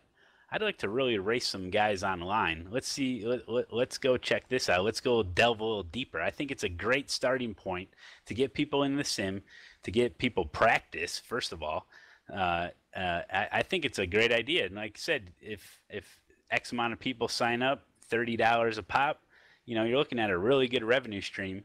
And what have you done? You've added AI. You've already got all the content, right? I mean, I think it's something to think about, at least, and I think it would grow the online membership as well, because people would come from the AI and come in, and you know, people are going to be like, oh, they've been racing against AI this whole time, they're going to have issues. Well, they could put in a whole disqualification system just like they do in online with the AI. You know, you start bashing into people, you're gone. You know, people, I think it's a great learning tool. You know, I mean, I came from Forza, right? I mean, and I wanted something hardcore. That people have to go through a process. You know, it starts with games like Forza, and then you maybe get into a league with Forza that's a little bit more competitive, a little bit more hardcore, more realistic. Then now you're looking for something even more hardcore. You're developing as a sim racer. You're developing. You're growing up. You know, in sim racing. So you're going through it. And you're going to want something more competitive, more, you know, you're going to want to race real people. And I think it's a great idea. I'd actually never thought about that until the caller brought that up. And I think it's a good idea. Now, destroy my hopes and dreams, Kevin. All right, Matt. Quick question: why do you think every car is priced separately? The licensing. The licensing. Okay. Yeah. So the deal is, you give us all of your CAD data, Honda, and we'll give you 60% of what people pay for the car. You know, I'm throwing out numbers out of my ass here. Sure. Okay. Okay. If so, there's a contract in place. We will sell this car for X amount of money, and you will get it for X amount of money, and you will get X percentage, right? So everything, you know, that is why they gave their CAD data. I say CAD, that's not right. You know, that's why they gave their tech data to iRacing in the first place, because they knew that they were going to get a return from it, right? If they can't just give things away. Now, they may have now certain cars, certain manufacturers may go, sure, yeah, okay, you can throw our car into the $30 thing. No problem. We are happy with our return on investment. Okay. So this may still work, but you're not going to get the LMP1 cars. You're not going to get the Ferraris, that kind of stuff. What about $60 plus DLC? I mean, you know, right. I mean, they could give a percentage of the $30 or $60 to the. They can rewrite contracts. I mean, you could make a career mode. It could be a standalone racing game, offline, if you want to use that term, offline racing game that is separate from .com, iRacing.com. Now, the response to people in the forums when this gets brought up is, our servers don't work now. Now we're going to throw in everybody here, and you know, let's fix the problems we have. Okay, that is legit. Let's keep that off to the side. In a perfect world, you know, right? I don't know why. I don't know why that's my fault. I don't know why that's a member's. Why does a member have to worry about the server issue? Why does a member have to like keep iRacing hush hush? Because if more people sign up, we're gonna have more server issues. Well, how is that our problem? Yeah, I know. It's you like, know what I'm saying? Why do I even have to concern myself with that? I don't. And you look at the load. There's no load on these servers. That's what boggles my mind. I mean, I know it's different than EA, right? I know iRacing is a small, like, you know, it's like a mom and pop store, if you want to think of it like that. But I mean, come on, you got to throw resources at server stuff. I really wish, like, you know, these developers of games, they'll sometimes have like a meeting with the people that do the content creation, right? People sign the NDA and they kind of take you behind the scenes. Okay. If they would just kind of tell us what was going on, maybe we wouldn't be so angry front and center. You know, me and you have a voice, right? And we just have to speculate. And honestly, the speculation, because we don't hear anything, leads to the iRacing doesn't care. I know that's not true. Well, here's another thing: is that, you know, my thoughts on this stuff. It probably, if iRacing is listening, they're probably like, "What an idiot! He doesn't even know what he's talking about." Right. Which is probably true, because I have no information to go off of. All I know is that when a bunch of people sign up for a race, the servers can't handle it, whether it be some stupid bug or just everyone getting throughputs. You know, and so to me, it looks like they're not spending enough money on servers. I mean, but if an iRacing employee listens to me rant and rave about stuff, he probably just thinks I'm an idiot and I don't know what I'm talking about, which is probably true. But it's because we're not getting any information from them. They're not being transparent. And I think the more transparent they are, the better off everybody is. I mean, just be honest with us. And they say that they are, but are they really, you know? When they just start locking threads, it's like, let us have a voice. We are the reason that you even exist. You know, that's my thing, is just tell us what the problem is and how. You don't even have to tell us how you're fixing it. You could just say, yeah, there's a problem. Sorry. I mean, I guess that's kind of what they do now, but be like, listen, you know, we got X amount of resources in this particular thing. We're not EA. Bear with us. We're a small company. It's just kind of going to be like this for a while, you know, and hopefully, you know, in the future it gets better. I don't know. It just, I mean, in a perfect world, everything would be great, and that's kind of what we want. But yeah, it's just it's very frustrating, to say the least. Very frustrating. And these are the voices of the people that, when you go to join iRacing, these are the people we're going to find. And people are going to find my videos. People are going to find Empty Box's videos. People are going to find your videos, right? And we don't want to be frustrated. We actually love this game. Yeah. I know you do, Matt. I wouldn't play it for 8 hours a day, 5 days a week if I didn't love it. Right, right. And I wouldn't have been on it, since 2009. It's basically been the only game I've ever played in this since 2009. If I didn't love it, Yeah, I'm a self-proclaimed fanboy, and people ask me. Yeah, I'm sorry. They're like, hey, have you ever tried to set a course? Have you ever tried Project Cars? What about R Factor? I'm like, listen here, man. I am a full-on iRacing fanboy, and I've been honest about that from the start, and that's just the way it is because I love it so much. But I mean, we bash on them a lot, but I mean, it is the best sim out there. We just want to make it better, And you notice there's absolutely nothing that we've talked about in the last couple episodes have to do with the physics, the cars, right? Nothing like that. Nothing. It is, the multiplayer, the net code. People bash on the net code. They bash on the net code because if it happens once, right, then they only focus on that, but they don't know how often and how long you're within a couple inches of other cars going well over 100 miles an hour, and how many times there isn't any issues. It is amazing. Very close racing. You'll never get that anywhere else. So Chris Overland's been on for a long time for iRacing. I've raced with him for a long time. And I'm very happy to hear that he called the show. That's what I'm trying to say. So Chris Overland, if you don't know, is a driver in the Peak Antifreeze series, and he's coming off a second place finish at Pheonix. So I don't exactly know where he is in the points, but he must be pretty high up.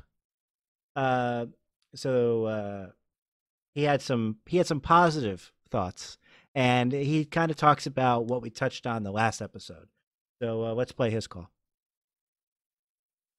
Hey, Kevin. This is Chris Overland. I'm a big fan of the podcast. I just wanted to talk about the cost of iRacing and, the marketing, who iRacing should market to.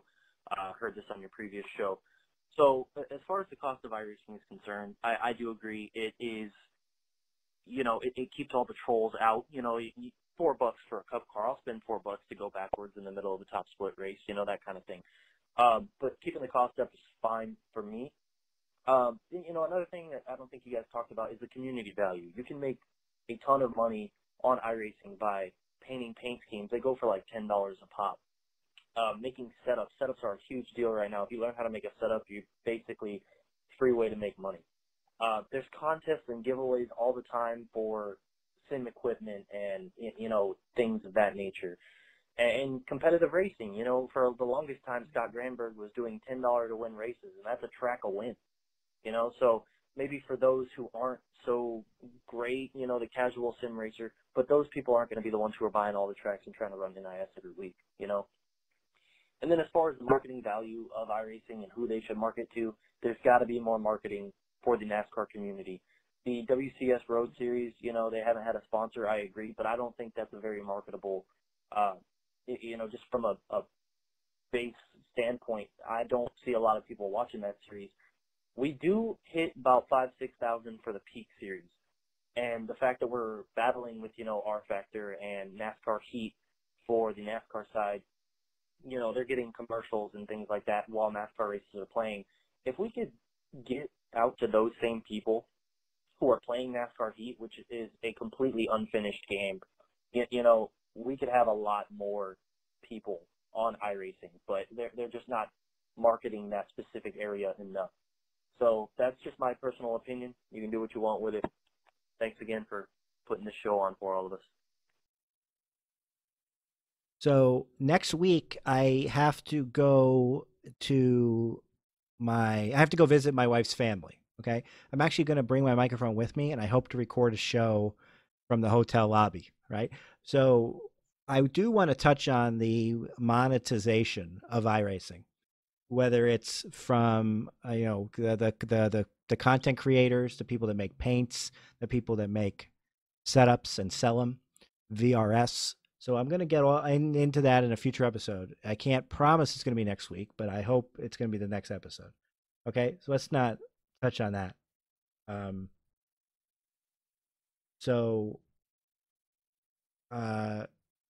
But I am glad to hear that he called the show, and I just played his video. If you go to his website, he's got a whole bunch of sponsors. So I'm glad to see that people are getting sponsors. But since you're on the show, Matt, have you ever been sponsored? No, not like an official sponsorship. Yeah, no. Right. And you've had people give you a significant amount of money that got you really good gear. But yeah, like not a company though. No, right, exactly. Right. The only thing that I would consider a sponsorship was I'm gonna forget the name of it now. It was like the Asian, some Asian league, racing league.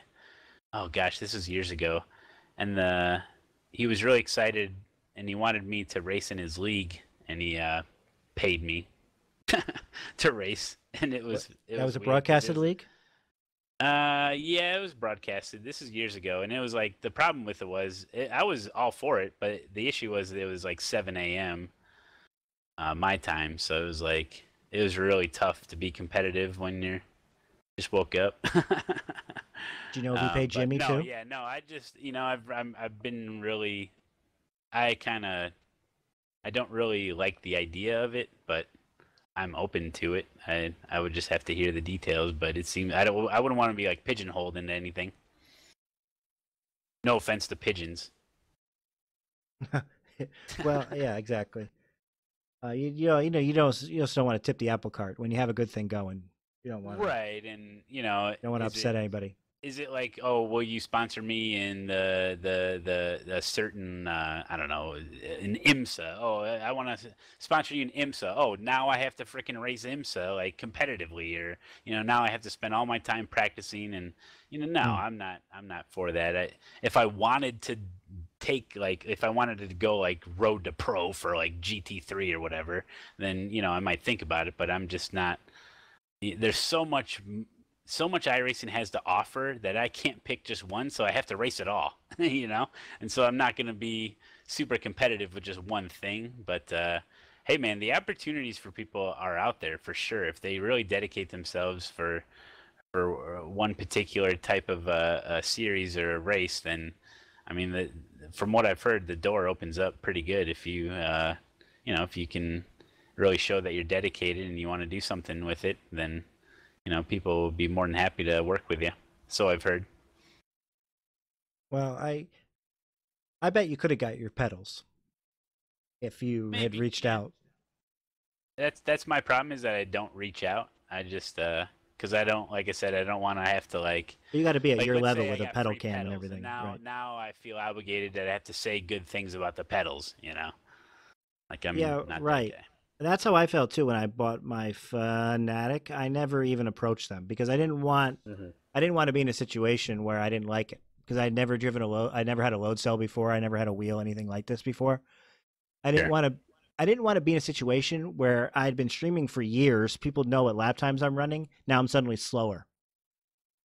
Right? And then right. Like, hey, what's the deal? Right. And then I have to say all positive things about my wheel and pedals. Well, I tell people about the equipment. It's not about going faster. It's just about immersion. I actually am slower. I touched on this last episode. I do think you're faster on ovals with a cheaper wheel.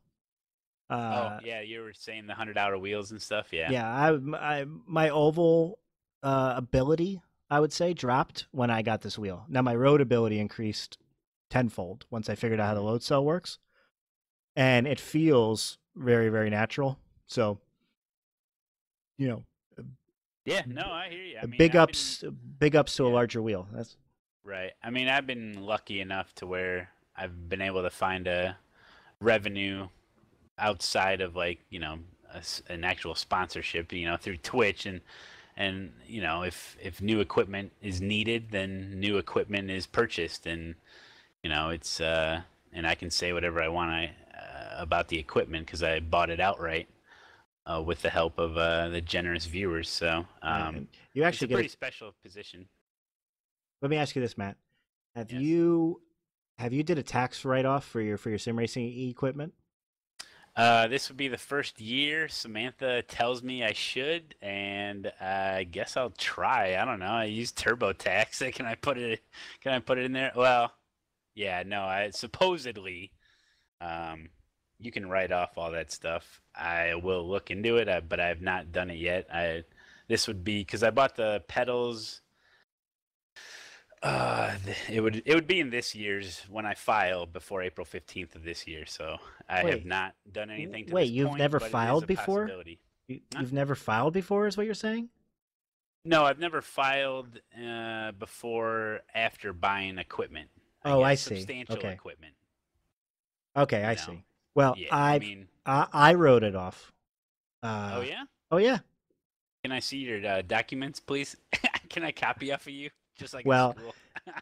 that year I actually had a accountant, so I'm not exactly sure how the TurboTax thing works. But it's like I'm getting a certain amount of revenue that they're charging me taxes on, and the only reason why I have this wheel is to make that revenue, right? Right. So No, I it's hear ya. and you have a pedal cam and all that, so you could totally justify if you were audited. Okay, anyway, that's a different topic. Alex from North Dakota called in with a question about the RutgersKev Twitch channel. This is the RutgersKev Show. All questions are welcome. Hi, RutgersKev. This is Alex from Fargo, North Dakota, and I just have a question for you. Would you ever consider coming back to do like the iRacing NASCAR League full time? Because I really enjoyed watching those videos of yours. Thanks, and have a good day. How I used to run iRacing NASCAR series, now I don't anymore. And definitely a future topic of the show is going to be about building a audience, finding your niche and building a audience. I'm going to have a very, very long topic conversation on that. Maybe I'll even record that when I'm out of state next week, because it's basically just going to be all about me talking. The short answer is no. I'm not going to run iRacing NASCAR series full time. It's just too much on my schedule right now to devote that I'm going to be online every Thursday night at 9 o'clock. No questions asked. It doesn't matter if my secretary is retiring like she did 2 weeks ago, so I had to miss. I have to be online, right? So I want to do kind of my own thing, which is affecting my views because I'm kind of all over the place, and is affecting my schedule because I am running the major series.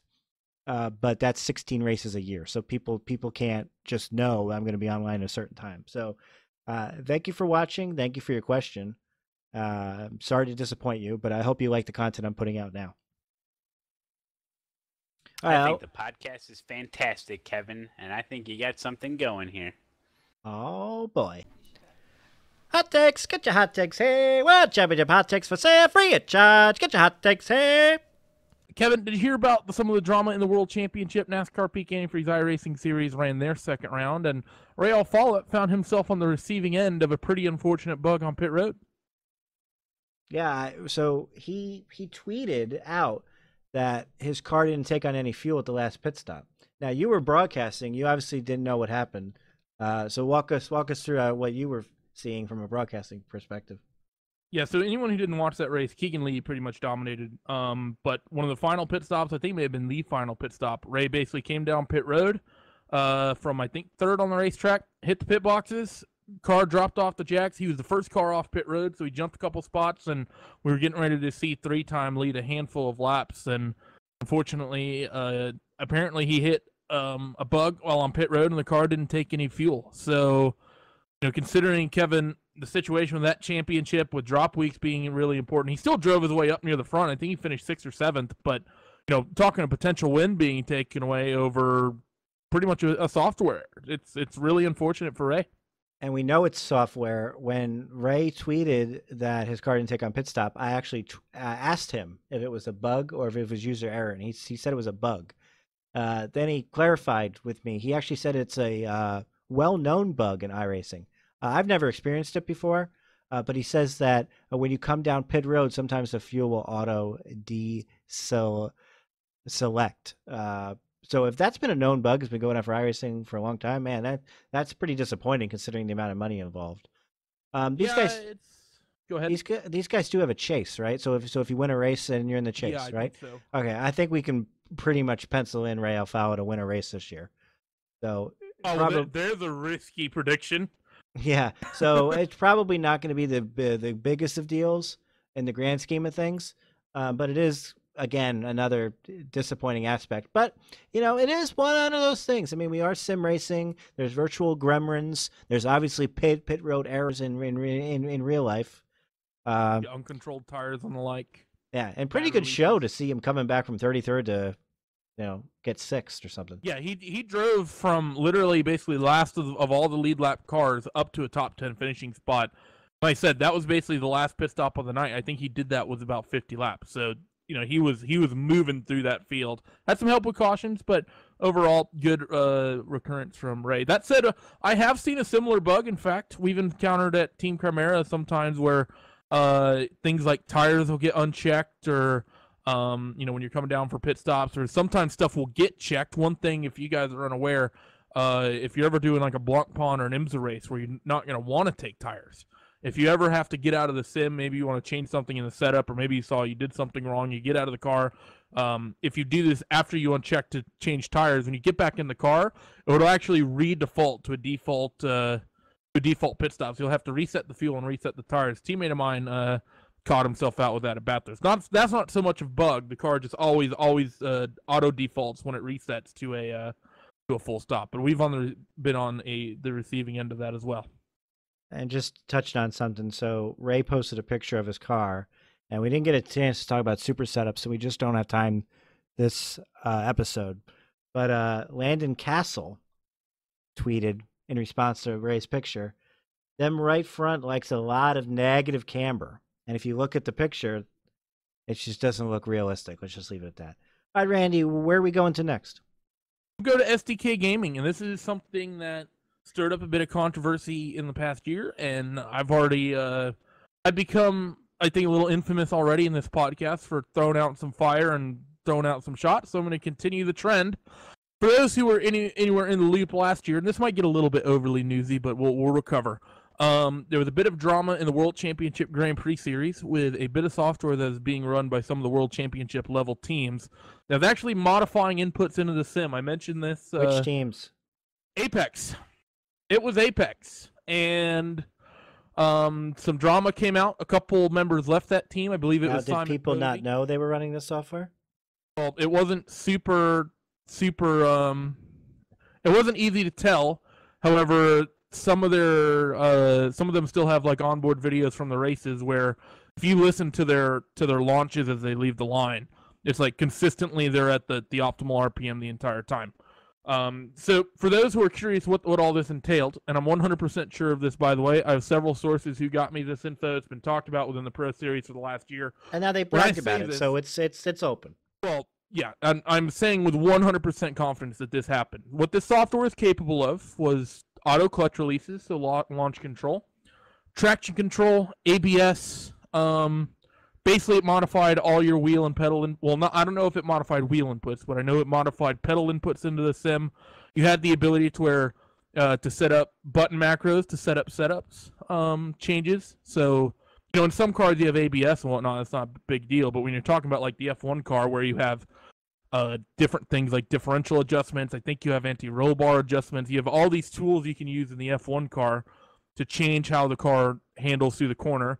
Push a button and you basically have a different set of in-car controls for every single corner potentially on a track. And in addition to that, and this is big in the F1 cars, ERS and KERS deployment usage, which is one of the big ways you find speed in that McLaren. Now, the reason this is a talking point is that they sort of released a quote-unquote commercialized version that for the most part works like, a Joel real timing or anything like that. But there's one important point. The website for this, if you want to check it out, is sdk-gaming.co.uk. Yeah, That's we have it up on the screen.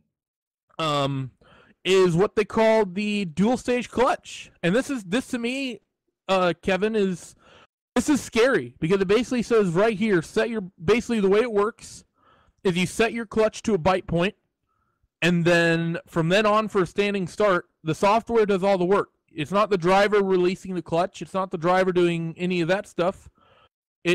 gets the piece of software gets you the best launch you can get. This has apparently been improved for the World Championship GP Series. Been reviewed, and Tyler Hudson gave it the okay behind the scenes. And Alex Simpson tweeted about this. By the way, if this doesn't seem sketchy, team manager for Apex Racing, Alex Simpson, has a locked Twitter account. That raises alarm bells for me as well. This is someone who's considered Alex a friend in the past. I just don't see how that isn't cheating. I just don't see how that's not, an automatic ban for even developing that. Yeah, well, so have you seen it in action before? How does it work? Because have you seen the caps before, where caps tells you exactly where to put your clutch for every car. It tells you the perfect amount to set your clutch, but it doesn't actually set it. It doesn't actually input it. You know what I mean? You still have to. It pops up. It's called caps, KAPPS. So you can overlay it on your iRacing if you're running in Windows mode, and it tells you, okay, it knows like, okay, you're in the Porsche, okay, the proper amount of clutch to have in the Porsche is this, and then it changes based on what car you're running, right? But you still have to input it yourself. You still have to actually press the pedal and put it down to a certain level. Are you saying you don't have to do that here? It automatically puts the clutch at that level? That's what it says right here. I mean, right on their website. Set your point and let the dual stage clutch get you off to the best possible start. That to me screams, and that little one sentence summary screams the software is doing the work. Yeah. Well, if you scroll up, it's I mean, their top part of their website is say goodbye to slow starts. Yeah. So I don't, never be left standing when the lights go out. Get the perfect start every time. Yeah.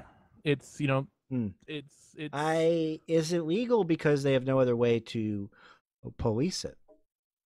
Possibly, but that to me right there then says that iRacing needs to find a way to police this. And I know this is something that happened last year where teams were having to turn in telemetry stuff, but I just don't see with all the data iRacing can potentially get and quote unquote easy anti-cheat that's apparently working in the background. I just don't see how this can't be. One, I don't see how this is supposed to be. I can't see how this is allowed in the first place, just from a moral standpoint. For the record, there is like a free version of this available that you can use for a trial period. Just morally, I'm just not even going to bother downloading it. But the thing that's scary to my point is that if it's doing clutch inputs, it's not out of the realm of possibilities that the people who develop this software can do throttle and brake input changes as well. And now, yes, it's not available in this bit of software, and it says at no point does it advertise that. But I can tell you right now, as someone who has a mechanical background, as someone who has an automotive background, and like I said, it's happened in the sim before, all of the telemetry files that you would want, all the telemetry info you could possibly want to develop traction control or develop ABS exist in the sim. It outputs enough information that you would want from the SDK. So, for me, if I'm iRacing, this has to be an automatic no-brainer, and I think iRacing needs to look at this. They need to review Tyler Hudson's decision, and they need to put a stomp down on this because it's. And by the way, it's confirmed through an Alex Simpson Twitter. Like I said, he posted it. I got a screenshot of it from someone who has access to Alex's Twitter, where he is bragging about the fact that it got accepted and haters gonna hate. How many people hate on the legitimate softwares like iSpeed or like Joe Real Timing? There's a reason people would hate on this SDK gaming piece of software. Yeah, I think the only thing that I feel would be quote unquote cheating would be the clutch. If it automatically sets the clutch for you, this thing where you can make quick adjustments to the brake bias in the car. No longer do you have to cycle through tidy percentage adjustments with multiple button clicks. Makes adjusting your bias for one corner much more useful. I can see how that would be an advantage, but you can actually macro that yourself with a bunch of other tools if you wanted to, right? I mean, there's nothing that's doing that's nefarious. Definitely would be useful.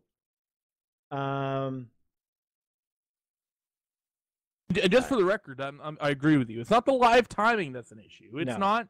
It's not the ability to remap stuff, and even the ability that I know what they had on their quote-unquote pro-level bit of software of being able to click a button and change some of the in-card tools. As morally reprehensible as I find that, that's not a major issue. And also, given the fact that most of the Apex drivers didn't do very well in the World Championship last year, not a big concern. But the idea of modifying pedal inputs... It says to fine-tune the McLaren ERS usage. Allows you to make quick adjustments just if you're using a rotary dial on a high-end steering wheel. So I mean, anyway, I don't know this. I haven't used it before. I'm thinking by race 5, everyone's going to be using it, and it kind of. I mean, everyone knows the most exciting part of an F1 race is the start. Yeah. And if everyone is getting off the line perfectly, there's really no drama. Like you said, like you said, people can make the argument that, oh, the clutch only affects the start. And now there is your opinion, like you just said. A lot of people find the start of an F1 race the most exciting part of the race, much like most people only find the end of a NASCAR race particularly exciting. You can sort of, endurance racing doesn't really have that sort of thing because the way it works. But to me, the big scary thing, it just has to be, a piece of software that modifies clutch inputs got approved to be used in the World Championship. And now I do have a source that said that they've allowed the ERS stuff to be used, but things that modify inputs are technically still banned, so you technically aren't supposed to use this dual stage clutch thing. But what's stopping people from potentially doing it? And even then, why is it then allowed for this bit of software can be put out on the internet, made public, and sold to people because it works on a basically on a subscription basis? There's a 14-day trial, you have 30-day access, and then 1-year access. So why are they letting people make money off something that is legitimately modifying your inputs into the sim? Literally cheating. Yeah, if that's what it does. If I don't know what set your bite point means. Like, what does that mean? Hold on, let me find the page. There's another page that went. I understand what a bite point is, but what does set your bite point mean? Well, I mean, setting a bite point in a regular race car would basically be setting the pedal to a point, and then I think what their idea is they call it the dual clutch system. So I think they're trying to make it work the way pedals or paddles would on a F1 car. So for those who are unaware, you don't actually have a clutch at your feet in a Formula car. It's actually on the wheel. And on the top, you have your gear shifts paddles, and on the bottom, you have the clutch. Generally, what you'll do is you'll come up to the line, you will fully engage one of the paddles, and then the other one will be what you actually drag and release with. However, with this, in iRacing, there's never been the point to get, or a need to get to that quote-unquote bite point the way you have in the sim, or the way you do in real life, and you've never needed a dual-stage clutch. And for this, set your bite point and let the dual-stage clutch get you off to the best possible start. That's not, if it was advertising realism, if it was advertising, make the starts feel like a much more realistic F1 start, I could potentially get behind that somehow. But set your bite point and let the dual stage clutch get you off to the best possible start. In that sentence right there, that screams modifies inputs into the sim. And just to reiterate, it's interesting because is coming from a team that was accused of this last season. It's interesting because it's like adjust your bite point in warm-up sessions, so to adjust for weather conditions. I don't know, man. I don't know. Maybe I don't know. I honestly, if it does what you say it does, it's cheating.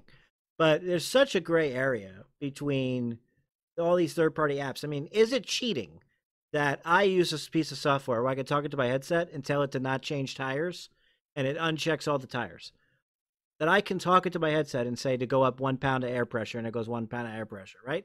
And then, but somebody else has to take their eyes off the road, press F4 or whatever the tires are, F5, cycle through all the tires, uncheck them all, right?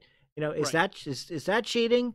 It's almost, all these third-party apps are there's a gray area there. But yeah, I'll agree with that. So this will be some interesting drama. It's going to lead to some drama for the World Championship. The first race is Saturday. I can't guarantee this podcast will be out before then, but we're recording this on Thursday night. So it'll be interesting to see what happens. But I tell you what, if I'm the top team and this is available and it's guaranteed a perfect start every time, I'm using it. Yeah, there's, number one team coming in is probably Coanda, and based on my understanding, they don't have any tools like this. And I'm friends with a number of the people at Coanda, and I'm inclined to believe them. But I don't know. It just crosses the line. And I know I'm going to rustle some feathers about this. I know the pro guys are a pretty tight-knit group, and if you call out one of them, it's like you call out all of them. But this is I don't know. This really crosses the line, and I don't see how any of the Apex people are allowed to just stay on the sim like this. If this is what they're going to be coming out in advertising. Well, and the worst part is now we just told people that you can get a perfect start by paying $80 a year. I bet we just gave them a lot of business. I would much rather they get money, it get widespread, people bitch about it, and then it get banned.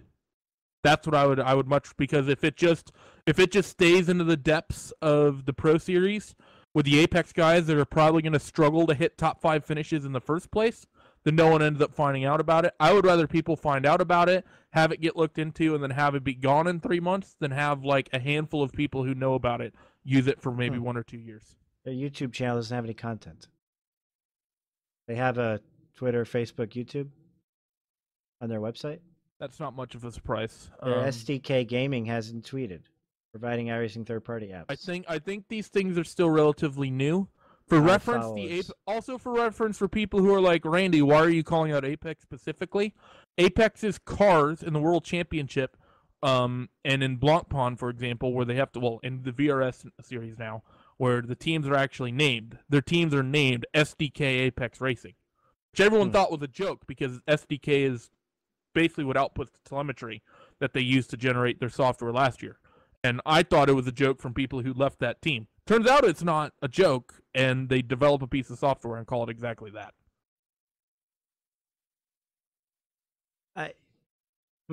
Again, really interesting. I think we need to retouch on this once more information comes out.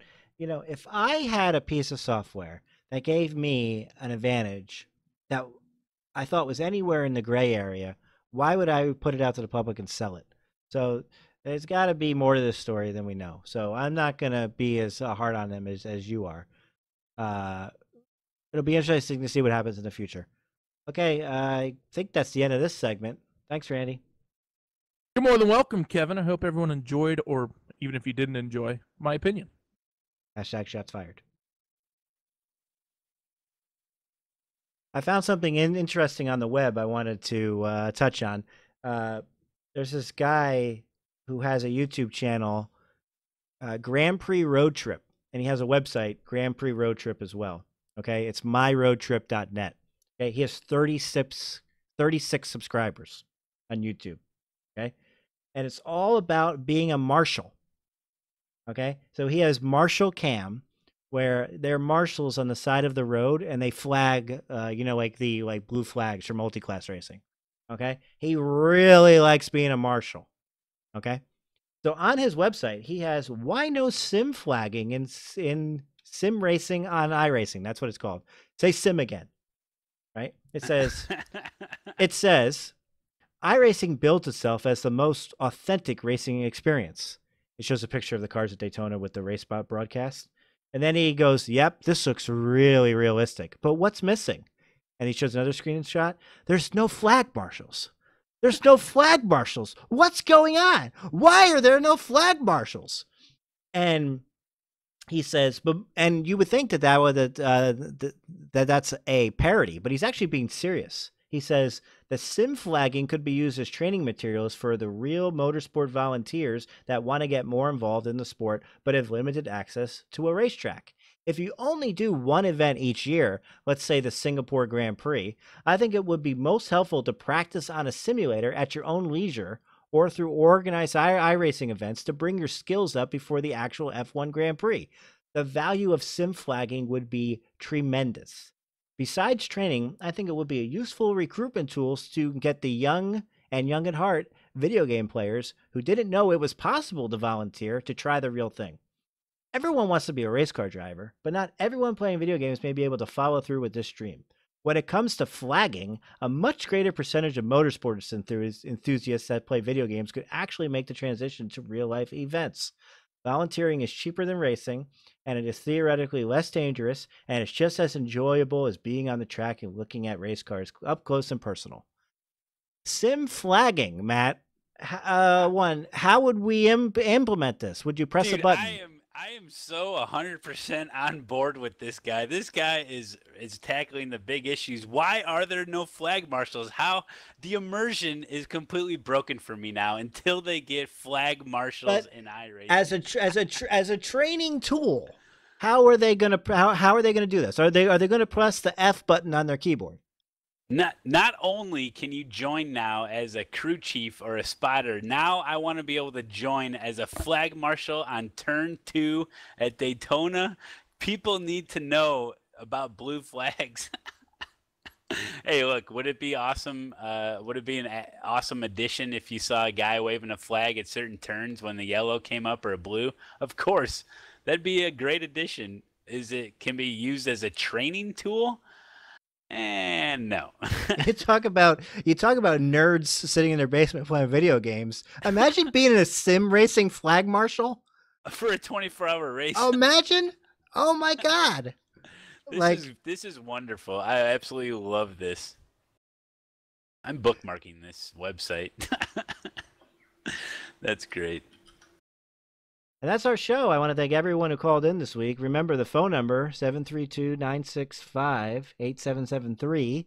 Or if you live outside the U.S., you don't want to call a U.S. number and pay terrible long-distance charges. Or if you're just really scared of the telephone, like if you have a phobia, you can always send a voicemail clip, just a voice clip, I guess not a voicemail clip, to RutgersKevShow@gmail.com.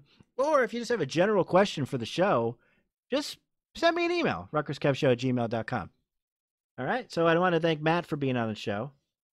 Matt, where can people find you? What's your social media, your Twitch? They can find me probably upside down somewhere off the track. Over on Twitch is the main platform. It's the best username on Twitch is Showdown1983. Wow, that was real creative.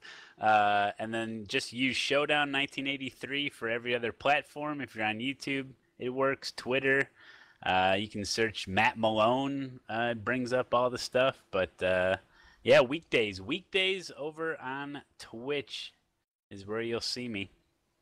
Weekdays during the day for the Americans. American daytime, yeah, pretty much. So Lotus 79s every Thursday. Oh, it's exciting. Matt is pumping out the iRacing content, and one thing we didn't really talk about because this wasn't really an interview of Matt's show. What Matt does, he hops around from series to series, and he's always racing. So, I mean, that's a really, really great thing that he's because viewers like watching racing. So, if you want to see racing and you want to see some good racing, I may even throw in the 3-wide clip here for fifth. That was Matt's the channel to go to. Matt, you have 500 videos on Twitch. I have 500 videos on Twitch. Have you noticed that? What would be a YouTube video if there was only one video in the world that somebody could go to on your channel for YouTube? What would they search for? Do you have any idea? Oh gosh, they're all so mediocre. Yeah, right. The latest and greatest one, I guess. Whatever's up there. Hey, I don't know. Did you know that there's a new video every day? Every single day at 10 a.m. Central Standard Time, you'll find a fresh video on my YouTube channel. That's true. And I go for more of the quantity over quality. Okay, you understand? That's what I'm working with here. No, but I usually just put the decent races up on YouTube. But yeah, check it out. It's been great being on the podcast. I think you got something here that's gonna be it's gonna explode. I'm telling you, for the iRacing podcast scene. And I'm excited for it, and I will definitely come back on for another episode if you want me. I will. I'll be here for you, Kevin. All right, thanks, Matt. We're gonna have to on you about the how to be a Twitch streamer because God knows I need the help. Oh yeah, I'm gonna get some tips from people. Yeah. I gotta figure that out myself. I don't even know what I'm doing half the time. That's why it works. And that's my show. Be sure to like, comment, and subscribe, and more importantly, share. Let's grow. That's the end of my show. Donk.